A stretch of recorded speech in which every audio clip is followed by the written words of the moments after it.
Okay, folks, welcome back. Our panel has two papers. We're going to be looking at Sudan and Senegal, and one of the things they have in common is that each had a separatist, at least one separatist area, and so the panel is wittily titled Separation Anxiety. We will, allegedly wittily. Okay. We will be... we enjoy it. That's all right. Thank you, Bill. Our first speaker is Stefan Wolf. Stefan is professor of international security at the University of Birmingham in England, in the UK. He's a political scientist, and his publications include 12 books, which is the kind of thing that depresses other scholars. Since I'm actually older than you are, Stefan, I'm quite positive of that. And my publications do not include 12 books. You don't look as old as I do. Huh? I don't look as clean living. Okay. It says on the bio that his latest monograph, and I don't know if it's his latest monograph because they seem to come out every year or so, but the latest one that I'm aware of is a very nice book. I think I actually have a little blurb on the back of it. Ethnic Conflict, Causes, Consequences, Responses. And that's published by Polity in 2009 with his co-author Carl Cordell. Stefan is also the founding editor of a prominent journal in the field called Ethnopolitics. And he also helps organize a annual conference on this study of nationalities, and his journal is actually now an official journal of that association, so it's very, very prominent. Without any further ado, I turn to Stefan Wolf. Do I sit or do I stand? It's up to you. Then I'll just sit. Okay, so this is the paper on Sudan, and when I read the panel title about separation anxiety, sort of I wondered who was actually anxious about separation, and I think there was more sort of joyful anticipation of it, certainly among one side of the conflict parties. So the paper looks specifically at one particular shock, and I'll explain this a little bit more in detail in a minute. But I just want to give some background on conflict in Sudan, where really it's not just the one conflict that the paper looks at, which is the North-South conflict, but really Sudan, since independence in 1956, has experienced conflict along three major axes.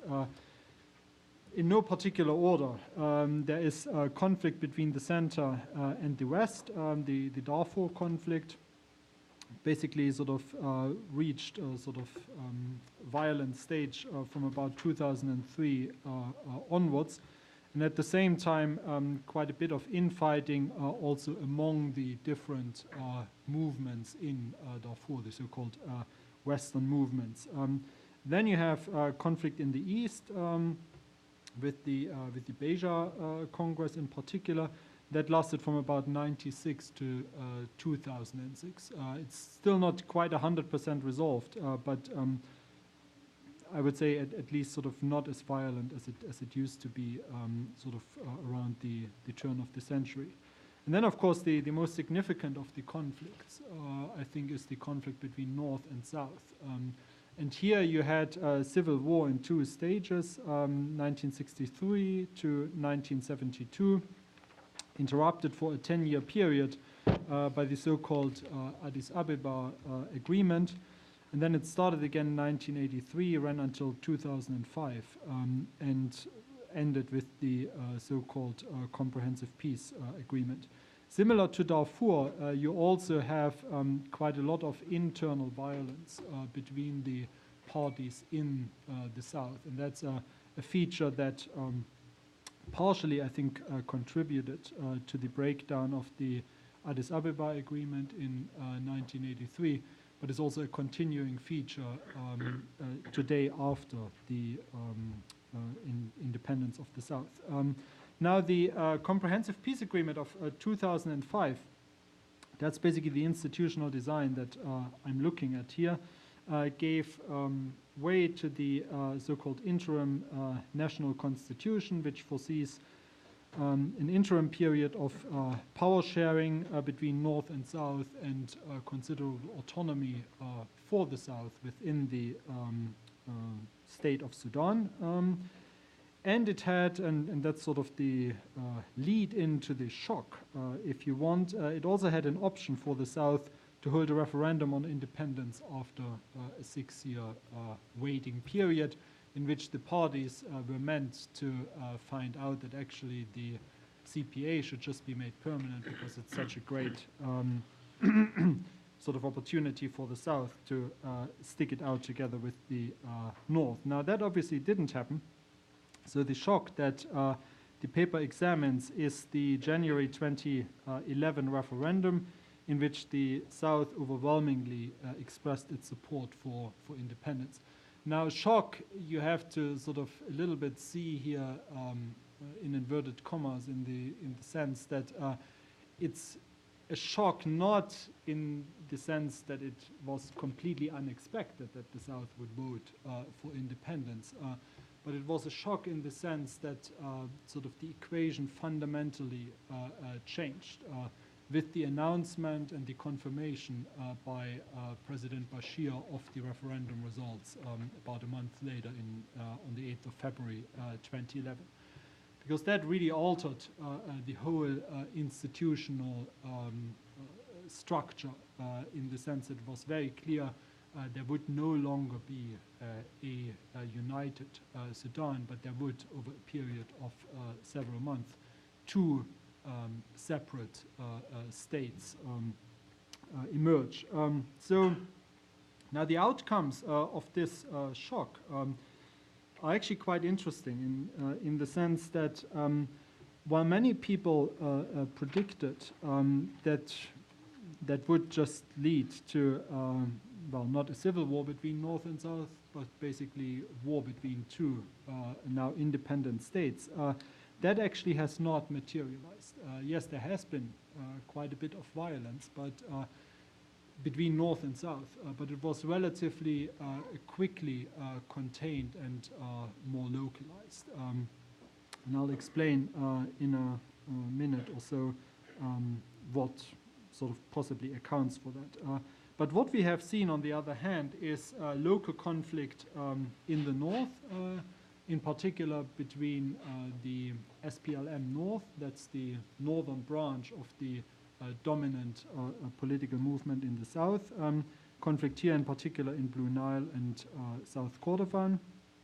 In the south, as I pointed out earlier, there have always been disagreements between the various political parties in the south, and that already before the actual independence of the South led to quite significant fighting between various political movements there.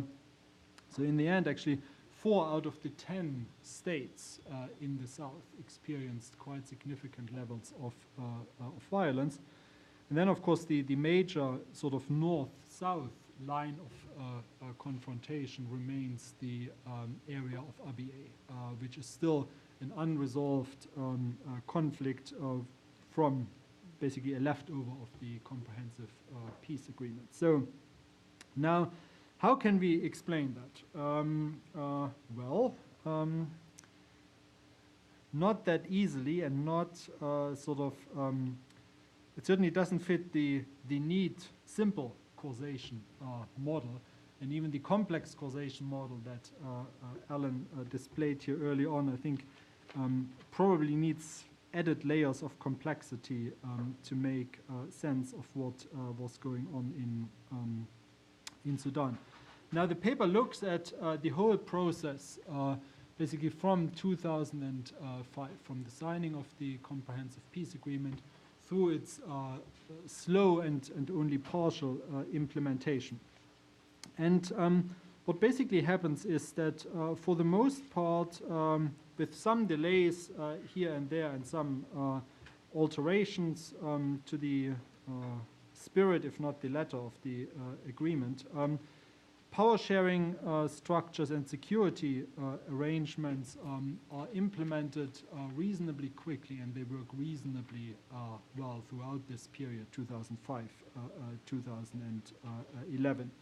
And they work particularly well at the national level and at the level of sort of the South, the arrangements that have to be made for the South. Where problems persist and where the parties on several occasions really get very close to a collapse of the comprehensive peace agreement and resurgence of civil war, has to do mostly with what is called the three areas. That's Abyei, South Kordofan, and Bluna. Yes, I'm almost going for what is it called, Governor Perry moment. Oops. Yes. But it doesn't happen. You have two major crises in the period of implementation. 2007, 2008 has to do with sort of the workings, or rather lack of workings, of the wealth sharing agreement, but also with Abyei. This crisis, however, is resolved.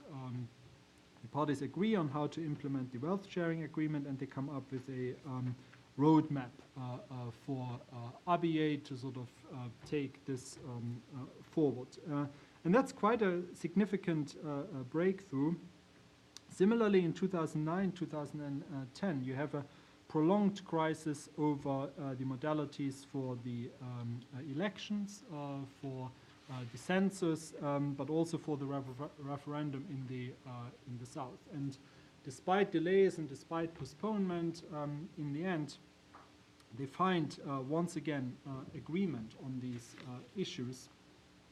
And this is partly, I think, because of significant international mediation that enables the parties on both of these occasions, in these two crises, sort of to broker last-minute compromises. They are not sort of wholesale deals, but similar to the way in which the Comprehensive Peace Agreement came about, they are sort of iterative steps. So there's agreement on this, and then there's agreement on that.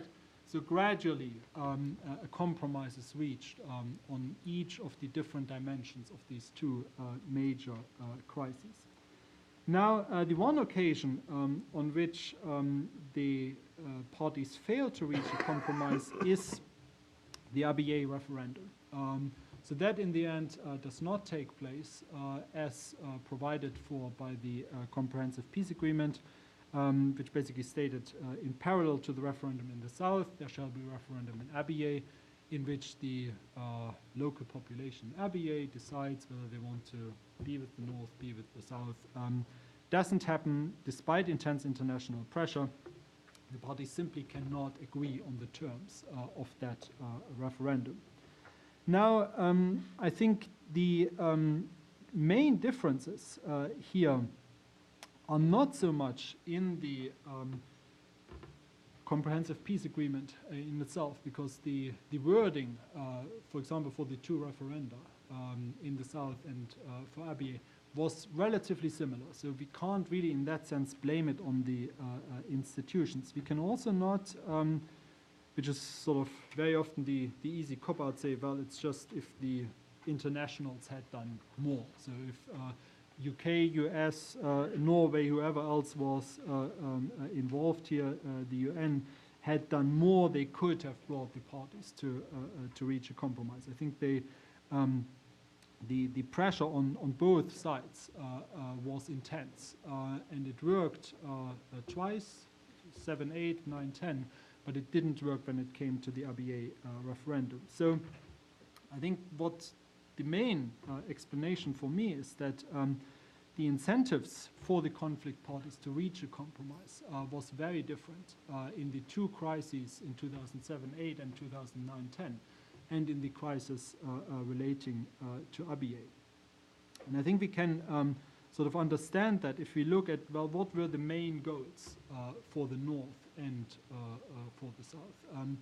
I mean, in a sense, the National Congress Party, President Bashir, the SPLA-M in the south, crucial for them was really to consolidate their hold on power in their area. So Bashir runs the north, the SPLM runs the south, and that was predominant, sort of the main goal for each of the parties. And of course, for the south, that meant obviously that independence was clearly the preferred outcome here. So that the imperative that then results for the parties from that is that, well, you don't derail the comprehensive peace agreement, because if you do that, you end up with another very messy civil war, which you have found out over the past 2 or so decades, you just can't win militarily.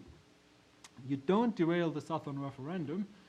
For the North, quite clearly, if they had done that, that would have left no option to the South but to go to war again. For the South, of course, if you are too intransigent, the North might deny you the referendum or might not recognize the results. So that, again, in a sense, was an incentive to compromise. Yes, I only have like 2 more lines here, or 3. Wunderbar. So, and for both parties, therefore also, they didn't want all-out North-South war, because that would have seriously sort of hurt their ambitions to, well, basically control reasonably viable states. So overall, in the broader sense of this project, what do we make of this in terms of the role of institutions? Well, I think institutions are important, but we cannot see them outside a context in which diplomacy, so the international mediation effort, and local leadership. So what do the parties actually want, and how do they try to get there? So we need to see this, if you want, in this kind of trinity of leadership, institutional design, and diplomacy. So can I say 4 more things? Okay. I think in terms of the institutional design, what's important is the institutions need to be structured in such a way that they allow parties to achieve their core objectives. What Sudan also shows through the comprehensive peace agreement, that was actually quite an effective way to lock the parties into a power-sharing deal that created a degree of mutual dependency and therefore an incentive to sort of reproduce the institutions and not to derail them. They were committed to a plan B, and the plan B basically was, well, if the CPA doesn't work, we do a referendum, and if the referendum goes for independence, then, well, we can settle reasonably well. It's not necessarily the North's preferred objective, even though that might be arguable. And importantly, what the institutional design of the CPA also did was it created institutions that actually allowed the parties to keep talking, to keep negotiating, to keep reaching compromises. Again, very much this is tied in with the sort of diplomacy dimension here. Proactive mediation, using pressures, using incentives to get the parties to eventually come up with a compromise. But also, I think overall there was a recognition what actually the interests were and how these interests could be sort of institutionally, or how the parties could be helped through institutional incentives to reach, to realize these core interests without going back to war.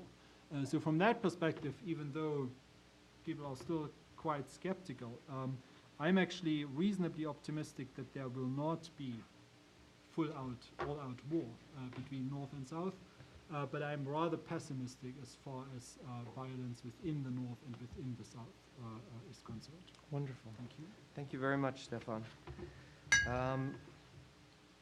Our next presenter, you know, I said earlier that we're bringing together at least 3 fields in this project: constitutional design, conflict management, and African studies. And our next speaker in the context of American academia is essentially a dean of 2 of those fields. both African studies and conflict management. He'll probably correct me and say all three, but I know nothing about constitutions. but Bill Zartman is now an emeritus professor at the Johns Hopkins University School of Advanced International Studies, the Jacob Blaustein Distinguished Professor Emeritus. He's also on the steering committee of the PIN program. PIN stands for Processes of International Negotiation. And if you're interested in negotiation and you haven't heard of that, then Google it and check it out, because it's fascinating, and they go on road shows and spread the gospel of negotiation. I don't think Bill would mind that description. He has many, many books. I'll mention a few: Negotiation and Conflict Management, Essays in Theory and Practice. One of his most famous books called Ripe for Resolution, and in fact he coined this term of ripeness, when are conflicts ripe for resolution, which is now pervasive in the study of conflict management and conflict resolution. And another fascinating book called Cowardly Lions, Missed Opportunities to Prevent Deadly Conflict and State Collapse. And this is where he looks back at a number of cases and says, what might have been? Let's do the thought experiment. And it's the kind of thing I think that more scholars and practitioners should both engage in.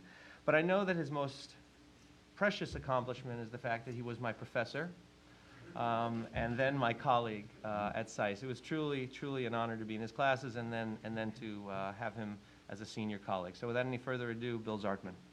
Thanks, colleague, which I think is precious. My paper is a little different from the other papers in at least two regards. First of all, it does deal with climate change. And second of all, it deals with shocks, I would say, to the system, whereas many of the other papers deal with shocks in the system. That is, elections, ethnic conflicts, and so on, that were foreseen and that went through the entire system. That's different from exogenous and endogenous conflicts. My two shocks are one of each: exogenous conflict of climate change or flooding in Senegal, and the endogenous conflict of the separatist rebellion of Casamance in the south.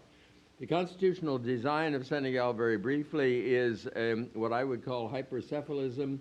The idea of hypercentralism has been used before. It's essentially the same thing.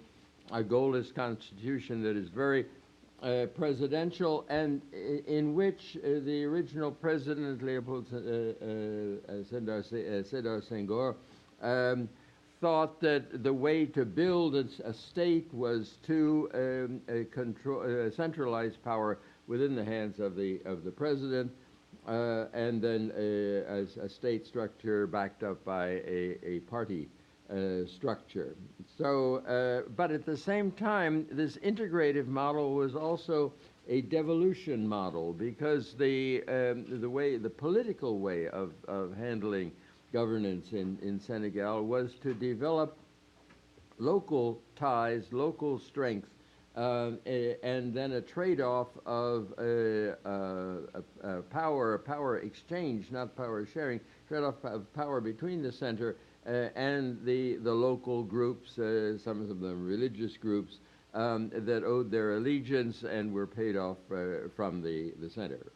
However, there was one area that didn't fit into this, and this was the Casamance to the south.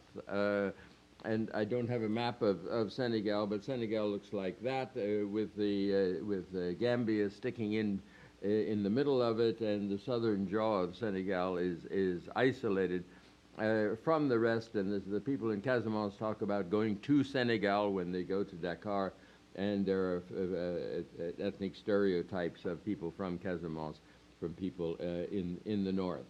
And Casamance was handled by a reversal of that power exchange system. That is, the governor of Casamance was a satrap, was a direct, a strong representative of the central power that put down any kind of political initiative in the south and kept the area under control. Senghor from the beginning was quite aware, however, of the tendencies, as one could see in looking at any map, the tendencies of separatism in Casamance, and he dealt with that. in typical ways, the founder of a cultural group, the MFDC, in 1947, Emile Badian was made Minister of Education. And also, it is said that Senghor made a promise to the Casamance that after 20 years of independence for Senegal, the Casamance would get its independence from Senegal. Well, Badian died. Nobody remembered that promise. Nobody would testify to that promise. And Senghor died too. It seems most unlikely that it was made, but it was deeply ensconced into the political memories of the people in the South. During the 70s, a number of things occurred which heightened this cultural separatism, opening up of political competition, a land reform which allowed land in the South to be taken over by the people from the North and distributed. Then in 20 years after independence, or 21 years after independence, the system changed in that Senghor was succeeded by his Prime Minister Abdou Diouf, and the date of the promise of independence passed.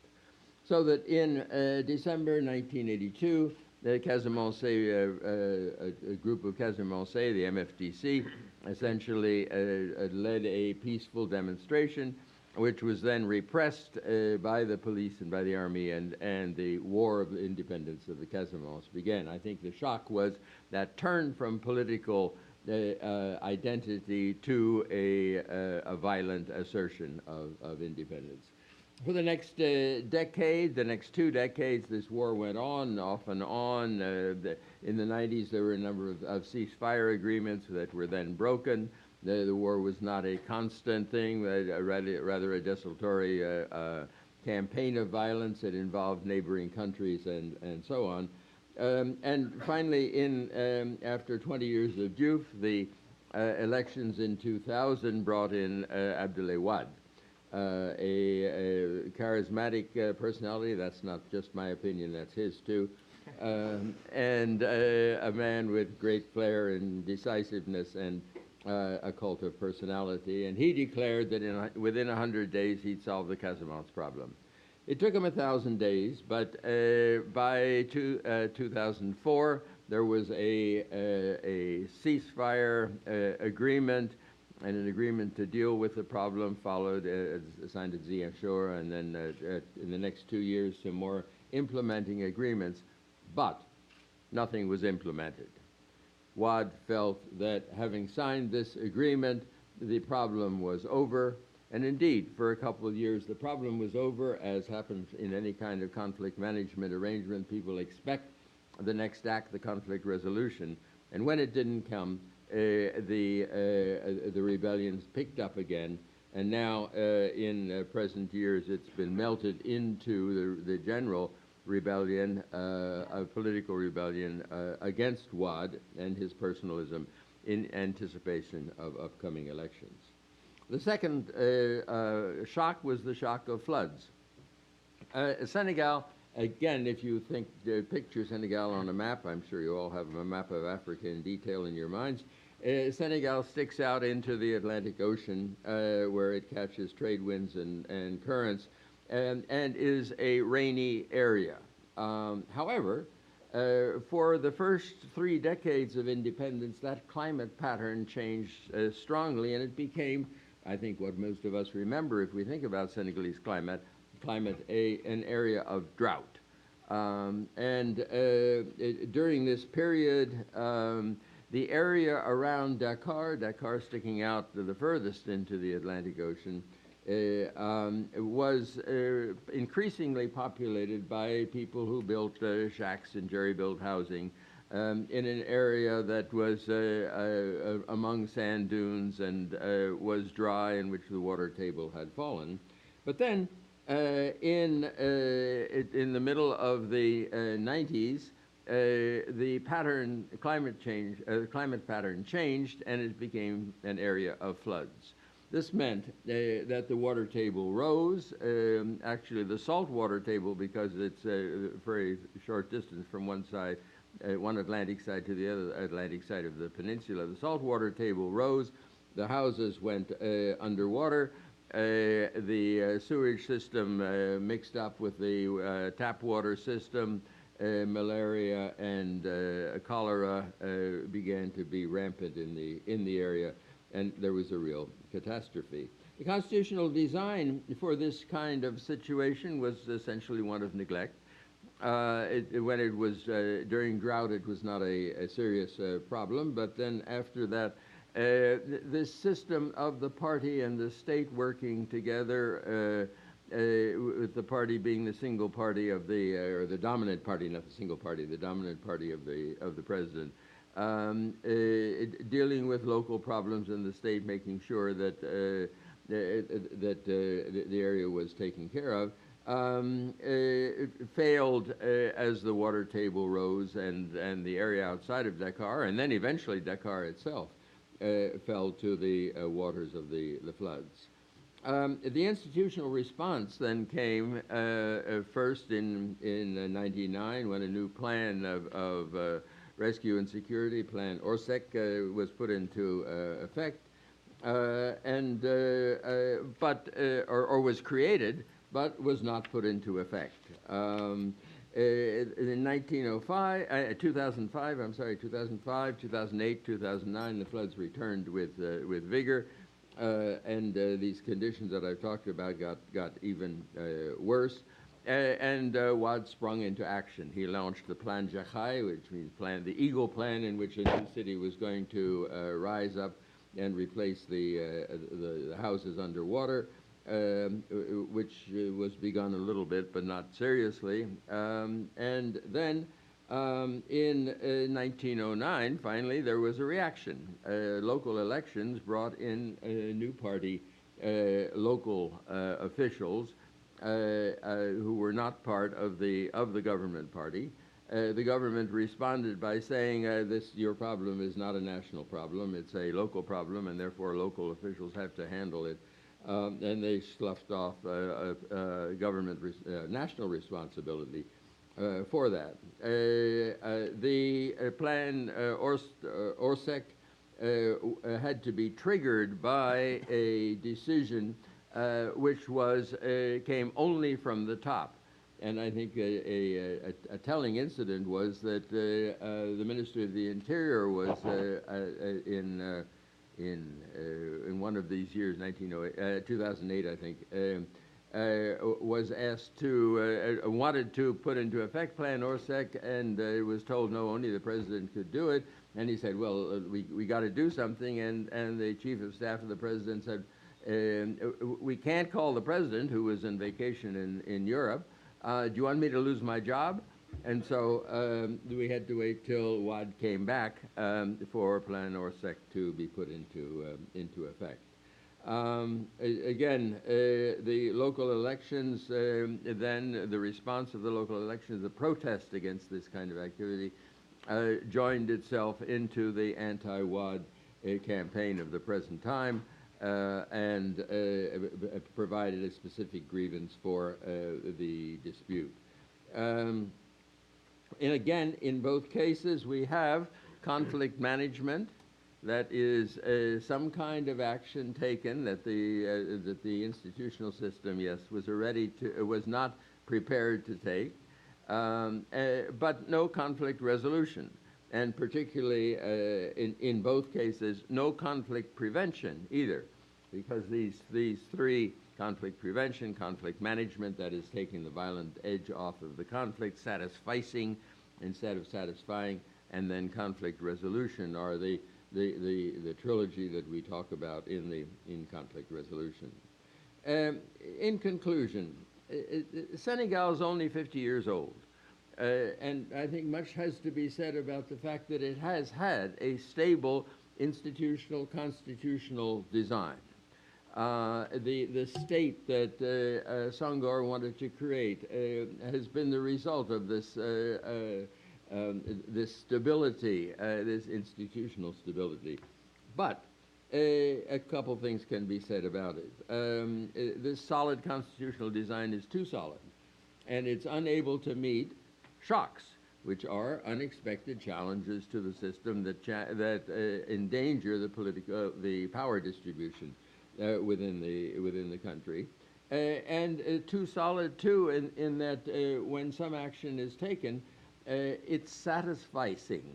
It takes the edge off the pressure, but it does not provide pressure for further implementation. Second of all, the state party system is a one-way system. It controls, but it does not have a way of taking into account popular demands, particularly in moments of crisis, that should rise up to the top to the attention of the people in a compelling, of the powers in a compelling way. Third, it's the hypercephalic system, where power is concentrated in the top.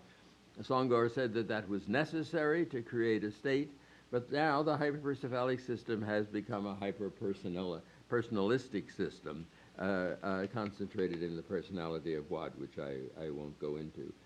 And then fourth, again, the big lesson, I think, is that conflict management has to be succeeded by conflict resolution and preceded by conflict prevention where possible, and can't just get stuck in its own phase. Wonderful. Thank you very much, Bill.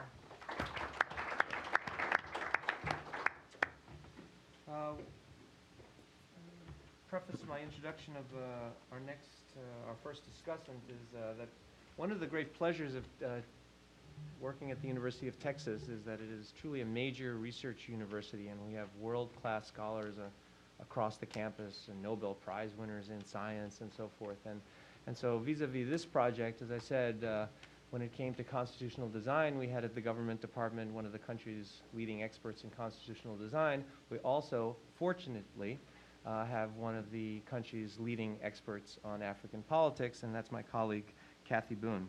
Kathy Boone is professor of government at the University of Texas at Austin. Amongst her many leadership roles in the academic study of Africa is that she served as the president from 2005 to 2008, president of the West Africa Research Association. Her books are landmark achievements of comparative politics in Africa, and I'll mention one, Merchant Capital and the Roots of State Power in Senegal, 1930 to 1985, so she's truly an expert on this case. And another book, Political Topographies of the African State, Rural Authority and Institutional Choice, which also came out from Cambridge University Press and was the winner in 2005 of the award from the Society for Comparative Research. So Kathy, take it away. Good. Well, Alan, thank you for inviting me to comment today. We had a really interesting meeting in Antwerp, and it's nice to be back for the second round to comment on two different papers, two papers other than the ones that I read for the first meeting. So these papers on Sudan and Senegal are both empirically rich and thoughtful papers, and they both contain two case studies. So both papers try to set up a kind of comparative research design to get some analytic leverage on the problems that they consider. So when I thought about the contribution that I could make at this time, I thought about two kinds of replies to the paper. One is a reply from political science, and a second is a kind of reply or the sort of question I imagine somebody would ask from the policy world. Unfortunately, we have both kinds of people here, so we will hear from them later, but I wanted to comment a little bit from the perspective of these two different ways of reading the papers. Starting from political science, and starting from kind of the premise of the project or the argument or the analytic framework that Alan proposed at the beginning. The basic model informing this project is that there is conflict in society. And then the project asks, can government provide an institutional fix or some kind of structure that would channel and contain that social conflict? Or manage a social conflict under times of societal stress or environmental stress or even political stress. So the intuition or the basic sensibility is that we need to get the institutions Right. So it's a classic institutionalist reply coming out of the strain of institutionalist theory in political science that says get the institutions right, get the incentives right, and you'll be able to solve most of the problems. And my general reaction is that of a political scientist is saying that, it would be nice if that would work, but institutionalism as a theoretical perspective is really on the run in political science, on the defensive, placed there by those who are looking behind the rules and asking, well, that's nice to set the rules, but where do these rules come from? How do they get there? And why do people sometimes respect the rules and sometimes not respect the rules? And this kind of tension with institutionalism on one hand and its critics on the other is really very apparent in these papers. And the problems that are flagged by the critics of institutionalism are very clear, as the authors of the papers know and observe in the course of their analyses. The first problem that is so clear in the papers is that the government itself is party to these conflicts. So the government is not external. That is very striking in the Senegal case. The Zartman paper criticizes the institutional arrangements for being over-centralized and for sort of this ossified hypercephaly. But that over-centralization is the effect of a political problem, an underlying political problem of a sort of concentration of power, and not its fundamental cause. So we see in Senegal, for example, Abdoulaye Wade has changed the constitution, I think 11 times, has he not? He's changed it himself more or less unilaterally 11 times since he's been in power. So the constitutional structure is following the initiative of the people in political power. It's the constitutional problem is a symptom, not a cause. Another problem that the papers underscore, or let's say, way of viewing institutions, is that the institutional structure itself is the product of ongoing political struggle. So the conflicts that emerge in the papers sort of subsume the institutions in a way that was sort of suggested, I think, by Zach earlier this morning. So in Senegal, for example, we have this nice institutional configuration that the experts would definitely approve of, a well-decentralized system with elections. So this is supposed to be a system for empowering localities and for allowing citizens to hold government accountable. But what we see in the case, as the authors describe, is that when the localities voted against the president and against the ruling party, then the government turns around and uses the administration to punish the localities. So the localities say, we're flooded, our homes are destroyed, and the president says, well, that's your problem, you're on your own, you didn't vote for us, so I'm sorry, figure out what you can do about it yourself. So the problem then being kind of the essential contingency or vulnerability of the institutions themselves, and we see that all the time in elections. If the power holders don't like the elections can be rigged and overridden. So that's a kind of second problem, the ways in which the institutions are overwhelmed or overridden by the political actors. And then there's another feature of this essential endogeneity of institutions that is really clear in the papers, especially in the paper on Sudan, and that is the extent to which the institutions and the way they work is a function of, or largely a function of, the intentionality of the actors.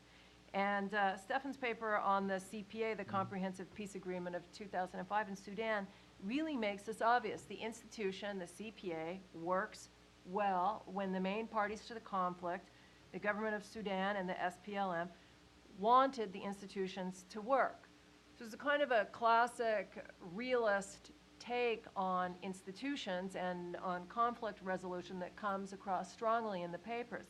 And that is that the parties are rational actors, bargaining and negotiating, and when they have reached a stalemate or when the conflict is ripe for resolution, they're willing to sit down and create an institutional structure that will help manage this process of walking out of the conflict. But in the end, the institutions are the tool of the actors rather than the rules that constrain and dominate the actors. So we saw that also in Senegal. The design of the governance institutions in Casamance, as the authors, as the Zartman paper shows, are really endogenous to the political problem. The government wants to dominate Casamance. It wanted to exploit Casamance. I was glad that they referred to the land law that allowed northerners from Senegal to expropriate land in the Casamance, which was really the spark of the rebel movement that emerged. So the government wants to dominate and exploit Casamance, and the war is a kind of reaction against that. So the government's not a third party. The institutional arrangement reflects the intentionality of the actors. So those are some observations from the perspective of a political science critique that would say, well, these institutions are endogenous. With respect to the concerns of a policymaker, I think, someone from policy would say, well, that's a very interesting observation from political science, but, still we work with these situations. We are working at the margins perhaps, but we're interested in figuring out what might work to dissipate conflict, perhaps even when the situations are ripe for new institutions that contain conflict. And I think the papers are interesting in that, even the two of them alone provide such a wide and a long menu of options that can work sometimes or have been tried to sort of constrain and mediate these political struggles within countries. So we have the decentralization, election, power sharing constellation, helpful interventions perhaps in theory, but not always working at all in the ways that we just mentioned. I thought it was interesting that someone brought up this morning that if we were sitting here in the mid-1960s, instead of thinking of all these accommodationist and power-sharing arrangements, we would be thinking about how to centralize power. So I was thinking about Sam Huntington in the early 60s who said, look, in divided societies, what you really need is a strong center. You need efficacy of action. You need to look at this trade-off between accommodationism and governance and come down on the side of governance. Made me think, especially since it came up this morning, that we might want to ask ourselves about sort of trends over time and conventional wisdom about best practices. Because there is a kind of underlying tension here that emerges in the cases that suggests that maybe Huntington in the 60s was right in some ways. But this long menu goes down. We have the Government of National Unity in Sudan. We have the resource sharing, the oil revenues in the CPA. We had the distribution of oil revenues in the Nigerian case earlier today. Some features of the CPA agreement that seem to be actually independently contributing to resolution were the features that Stefan alluded to in his presentation, the flexibility, the long time frame, the creation of a plan B that would kick in at the discretion of the actors over time, the monitoring, the deployment of military force, the role of third parties. All of these are, sometimes positive interventions. But fundamentally, the analysis of Sudan showed that over the course of the CPA, the main North-South agreement held. There was no return to full-scale civil war because that was what the main parties to the agreement wanted. The parties preferred settlement to war. Then the sort of contrasting case was the outcome in these peripheral areas, the three disputed areas of Abyei, southern Kordofan, and the Blue Nile state, where there was terrible violence, but more or less contained within these jurisdictions. So Stefan's paper is interesting in that he explains this sort of mixed outcome, the core versus the peripheral areas, from a realist perspective, arguing that this actually reflected at some general level the preferences and strategies of the actors. He argued that These peripheral areas, if I understand correctly, were not priorities for the two actors. They were not considered the core areas, and also that the two actors used them as kind of bargaining chips. So they were willing to kind of fight over these peripheral areas as long as their fundamental interests were preserved. I was thinking that from the perspective of the policymakers, what would be the best of all worlds would be to say, well, if the analysts, maybe a couple of political scientists in there, if the analysts could figure out what the core and peripheral interests of the parties really were at the onset of the game, if we assume that the institutions will sort of reflect basic intentionality and then maybe provide some room, some structure for maneuvering over time, what would be really great is if we could figure out what the core and peripheral interests were and then model those into the game and the agreement in a way that would help us move toward an agreement over time in a way that would be less, involve less bloodshed and less destruction in general. So I would like to ask I'm sorry, I think that's my phone. It's probably won like 10 million pesos in a Congratulations. in a competition that I did not enter. They're calling to let me know. So what we want to know is these sort of the larger game that the actors are being involved in. If we could model this at the beginning, we could maybe work out our institutions with that in mind. I would think that a problem would be that these interests, number one, might not be revealed at the outset, and number two, more problematically, this distinction between core and peripheral interests might emerge over time. In other words, it's not even fixed in advance. So I wanted to ask Stefan, the discardability, as it were, of these three areas, or the bargaining chip status of the three disputed areas, was that evident at the outset? Was somebody looking in from the outside at the beginning of the process as the CPA was being contemplated? Could those have been considered interests that were fixed at the outset? And if so, could they have been modeled into the game? From Can you wrap up? 0 minutes, can I just say one last thing about the Senegal case? The Senegal case also underscores this observation that institutions do not work by themselves. I thought one of the things that was very interesting about the Senegal case is that it sort of brings up the issue raised this morning about whether the Constitution itself is the institutional configuration we need to be looking at.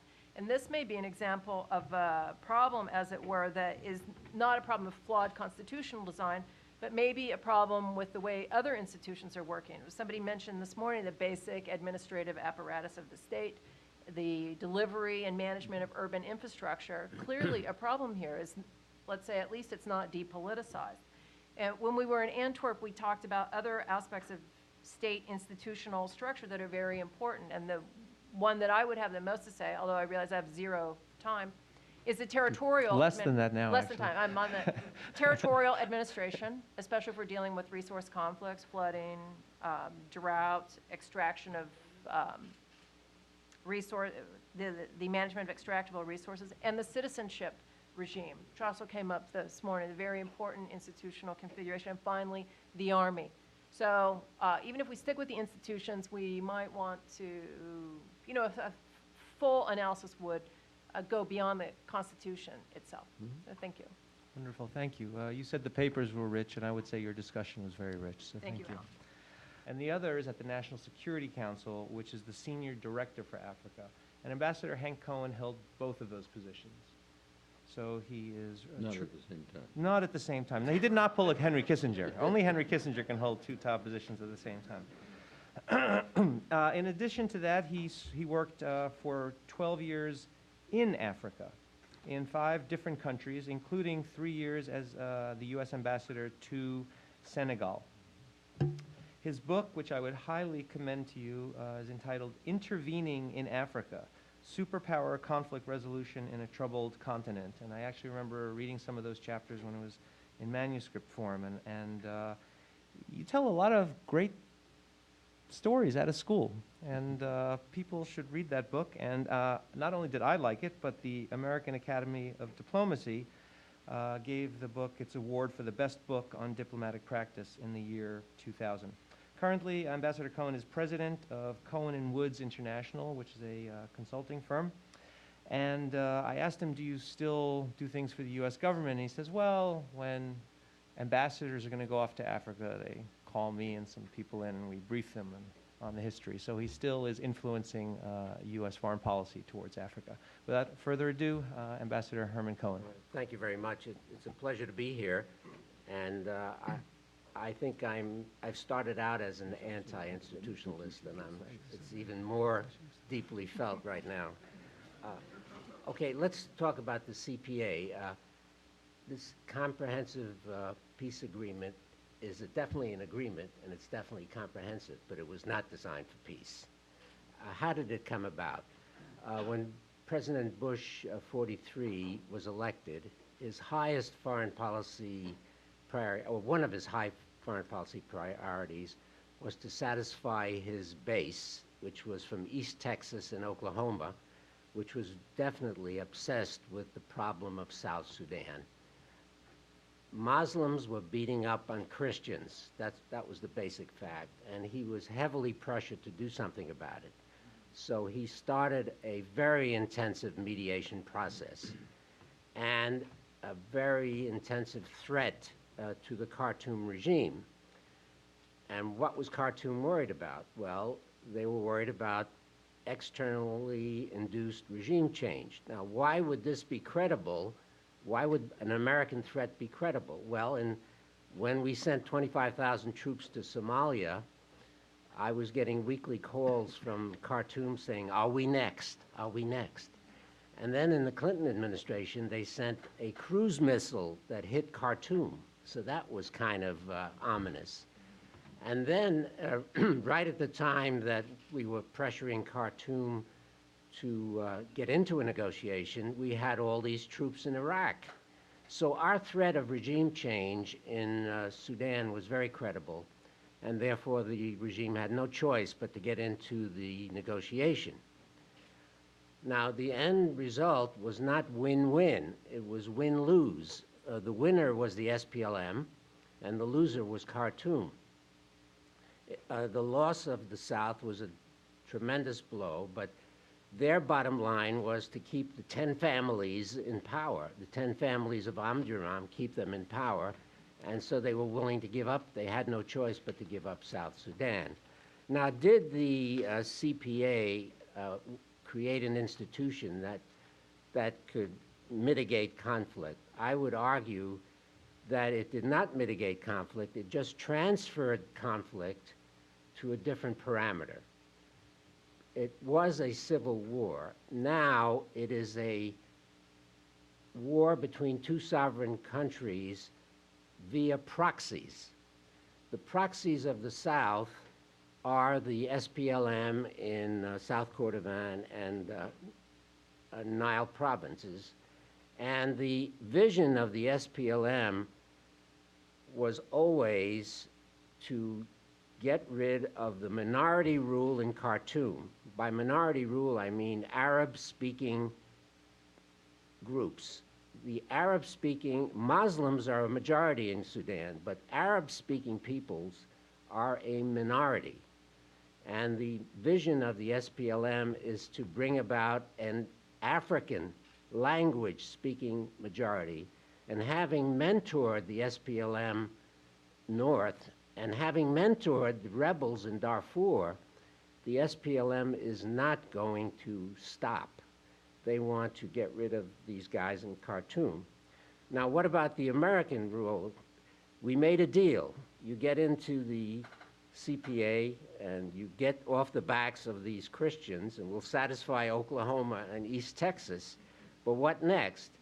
Well, the United States has never stopped double-crossing Khartoum. After they got rid of bin Laden, they expected us to lift sanctions, but we didn't do it. After and of course they gave us a lot of intelligence. They're really very cooperative. They gave up Carlos to the French. They were really terrific. They just wanted to stay in power, so leave us alone. But we kept we kept the sanctions. Now, are we lifting sanctions now? They've got into the CPA. The South is independent. No, we're not lifting sanctions. Why? Darfur. You're treating the people in Darfur very badly. So the people in Khartoum have a really solid reason for not liking us because we're double-crossing them. So what I'm saying is the CPA did not bring about peace. It just changed the dimension of war, and the Battle of Khartoum is now started.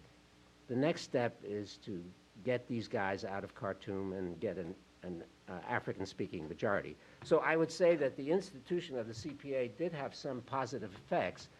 It made the South independent. Therefore, any interference in the South by Khartoum becomes an issue of national sovereignty.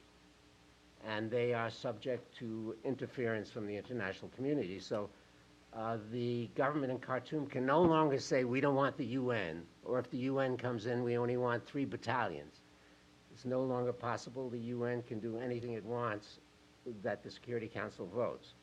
But otherwise, the CPA really, I would say the institution building is for the future. You need institution building in the South, which can be a very dangerous place because there is no national consciousness there. And there will be need for institution building in the North after the changeover takes place. Now, as far as Senegal was concerned, I was ambassador there from 77 to 1980, and I traveled a lot, and I spent some time in Casamance, and I listened to the grievances. And it was basically not so much land expropriation, but rich people coming in from the north with their livestock and buying land, not expropriating it so much, but buying land with their considerable wealth. And the Casamance people felt they were losing their own country, you see, and that nobody was protecting them from that. I paid more attention to the danger of cross-border warfare with Mauritania, so I tended to minimize the problem of Casamance, maybe because I thought the government had it really under control, but clearly they did not. Now, why couldn't the government of Senegal do the right thing? And I think the paper indicates that they could not do the right thing because they had these sweetheart deals with the Muslim brotherhoods in the north, in the sense that they would distribute the spoils of government to these Muslim brotherhoods in the form of infrastructure and all sorts of benefits. And also the ruling party was very corrupt.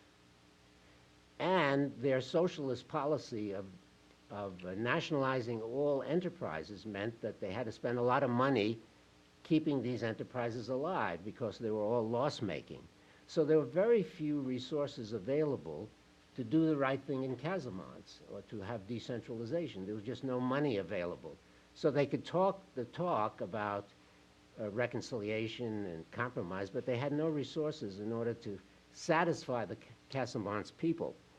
And there was one thing that was slightly alluded to in Professor Zartman's paper, which is Cohen's law of insurgency. Cohen's law of insurgency is that all insurgents have an outside partner. And the outside partner in Casamance is Gambia. And Abdou Diouf made a historical error when he allowed the Senegambia Confederation to be dissolved in 1989. I talked to him about it. I said, look, you're taller than Abe Lincoln, so act like Abe Lincoln and refuse to allow this thing to dissolve.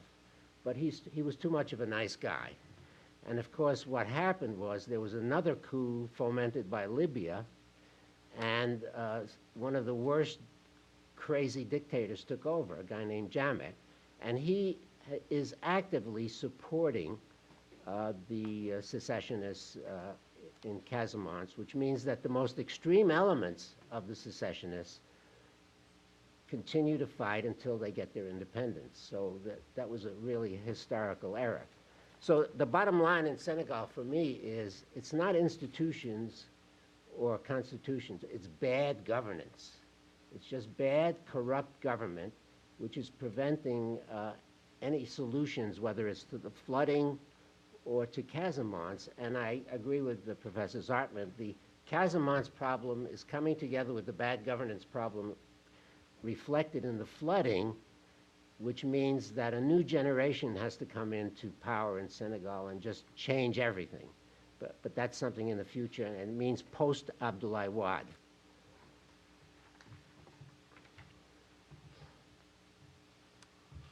Thank you very much, Ambassador Cohen. That was wonderful. I would just, I will turn it over to the audience in a second. I do want to point out, though, that we have very, very different readings in Sudan, at least, of these border areas where Stefan says they're peripheral issues that won't lead to war, and Ambassador Cohen says they're core issues that will lead to war. So we have a testable predictions, and we'll see what happens. Okay, so let's turn it over to the audience. Wait for the microphone, please. Do we have a microphone? We do have a microphone. It's Ambassador McMullen over here. Kaiba?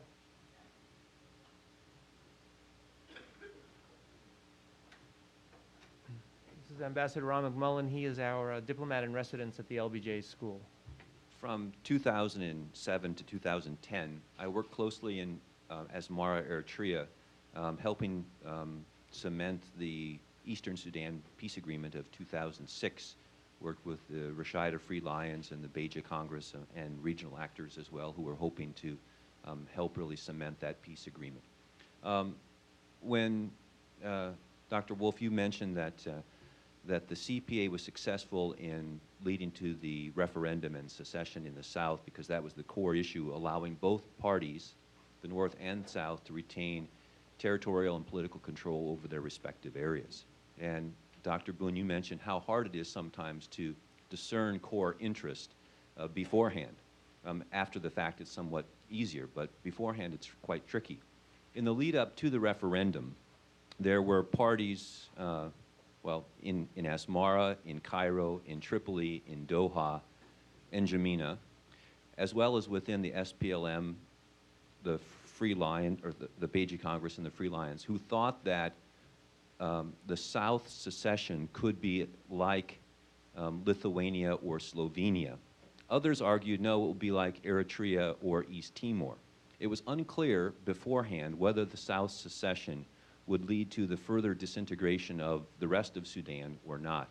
Just calling on, reaffirming Dr. Boone's notion that it's difficult to discern core interest and the steps that states might take to protect those core interests. As it turns out, it looks like South's secession, according to your paper, Dr. Wolf, will be more like Eritrea and East Timor, a once-off, steam-releasing, pressure-releasing step that will allow the mother state to be unified. Ambassador Cohen disagrees with that, I think. But I think they both, this disagreement with Dr. Boone between you really highlights her comments that it's difficult to discern, maybe even now, what the impact of the CPA on the core issues, both North and South, will be. Would any of you like to respond to that, or should we maybe collect another question? Yeah, let's collect another question. That's an excellent point. Other questions? Dr. Saylor? Thank you very much for your presentations, also excellent comments, and I'm very happy with the comments, of course, from Ambassador Herman Cohen, who participated in some of these agreements, various negotiations, which, of course, he wasn't so lucky, but after him, the preparatory work that he has done, of course, contributed to what we saw as the result of the resolution of the problem of Southern Sudan. I have just two difficulties with the paper on the Sudan, because in a sense that it took the cutoff from the comprehensive peace agreement, but one has to look at the comprehensive peace agreement as a cumulated result of about 8 constitutional shocks in the Sudan. 1958 led to the coup d'etat of 1959. 1983 led to the coup d'etat, to the change of government 1964 because of the problem of Southern Sudan. 1989 led to the coup d'etat of 1969, or to the coup d'etat of 1969. Major changes in 1988, that is the Kokadam agreement, led to the coup d'etat of 1989. The split of the SPLA, SPLM, and the divisions within the National Congress Party, of course, led to another shock, and that is the split within the Islamist movement and the division between Turabi and Bashir, and also several other shocks leading to desperation both within the South and within the North. Now, most importantly, I think it is not the comprehensive peace agreement per se, but the constitutional changes that came with it, in fact, which were also, of course, externally imposed, as Ambassador Cohen has just shown us. If you look at the constitutional changes, which was, of course, part of the agreement, but not the agreement itself, because it wasn't meant, in fact, to bring about peace. The major three changes in the transitional period: number one, that Islamic Sharia law are no longer practiced in Southern Sudan, and even Southern Sudanese in Northern Sudan are exempted. Number two, the major constitutional change, of course, is that there is a government of national unity which suspended the emergency laws. And, of course, the third and the most important thing is that Sudan, it has confirmed the things that have already started in 1988, when Sudan, as part of the Operation Lifeline Sudan has ceded a very big part of sovereignty over Southern Sudan to the international community. At that time, in fact, you don't need a visa to go to South Sudan. You go to James Duku in Nairobi, together with Carlton James from USAID. At that time, he was transferred from Juba to work with Operation Lifeline Sudan. And you get a small piece of paper and you take your flight and go in and out. You can operate any radio. Sudan became, in fact, an international, in fact, almost ceded to the United Nations, even though they don't call it mandate. But it was mandated to the Sudan. And of course, largest ways of Southern Sudan were never under the control of the government of South Sudan. So in a sense, to credit the comprehensive peace agreement with the generous commentary that you make on it, I think is not correct. But I had a telephone call the day before yesterday with my good colleague, Minister Peter Adio Kenyaba in Southern Sudan. He was telling me two things. Number one, as he was speaking, Kadugli was besieged, and as he was speaking, the Sudan government troops were following the northern part of the SPLM in the Blue Nile, after the Blue Nile has collapsed to the government of the Sudan last week. So in fact, there is fighting taking place now inside Southern Sudan, and the biggest capital is besieged. Adding, of course, to the complexities that has been created in the Abyei region, and the creation of the Abyei Liberation Front, with 12,000 strong Bagara. Most of them were battle-hardened people who left the army, supported by the Sudan government. Very large, also part of the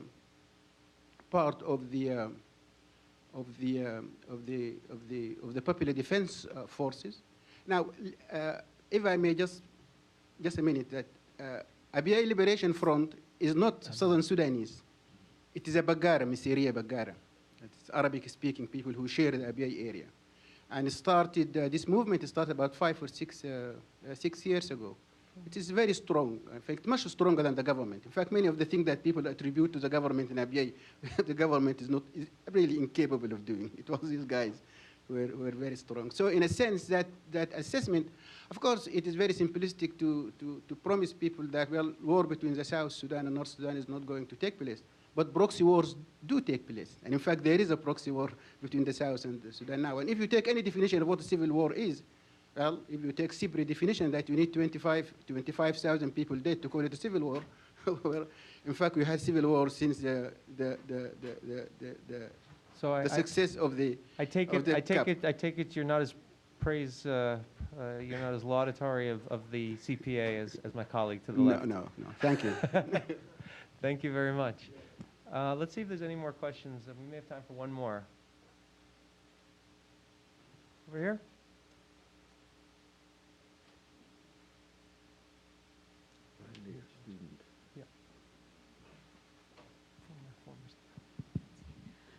My name's Adelaide Schwartz, and I'm an Africa analyst working at a company here in Austin.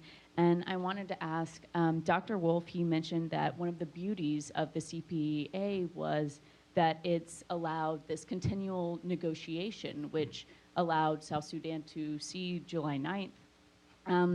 I think that we're still seeing a lot of the CPA being implemented despite the two different countries having new constitutions.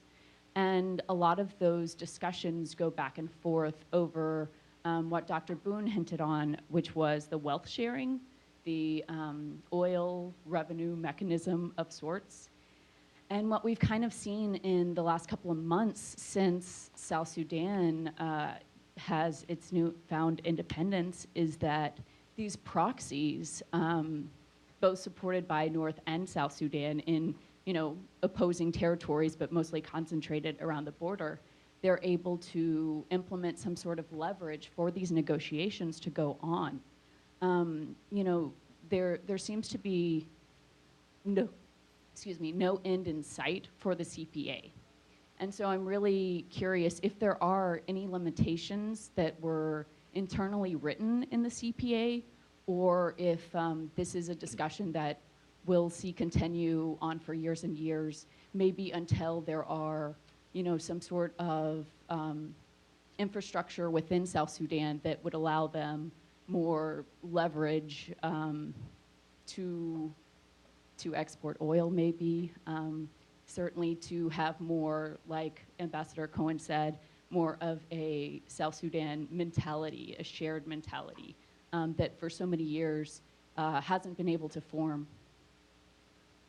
Okay, wonderful. So, Stefan, why don't you take that question, and I will remind you that you are the only thing standing between us and lunch. Okay, so no pressure at all. Thanks for that. I think you're absolutely right when you say that sort of these negotiations go on, but I think they go on in areas where there is sort of a continuing mutual dependency. And I think that has very much to do with the fact that the South needs to get its oil out to world markets to boost its revenue.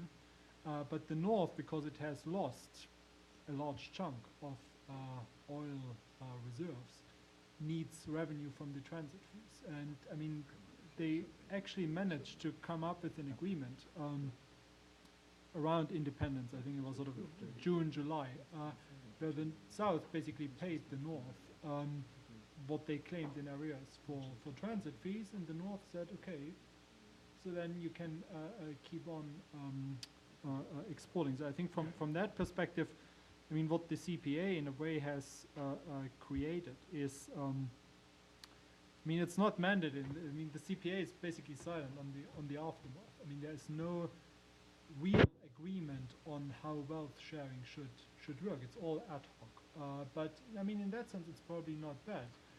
But it will change, obviously, once the South manages to find alternative export routes, basically go into a different direction. And that, again, I think, then if you talk about proxies, I mean, if I were sitting in the North, I would make sure that I have enough proxies ready to deploy along sort of routes where pipelines might go. So I think in that sense, we'll see both continued talks between North and South and continued sort of proxy warfare, which might be that sort of they want more friendly governments there, which might just be they want to cause some trouble. I mean, for a whole range of reasons, I don't see that going away.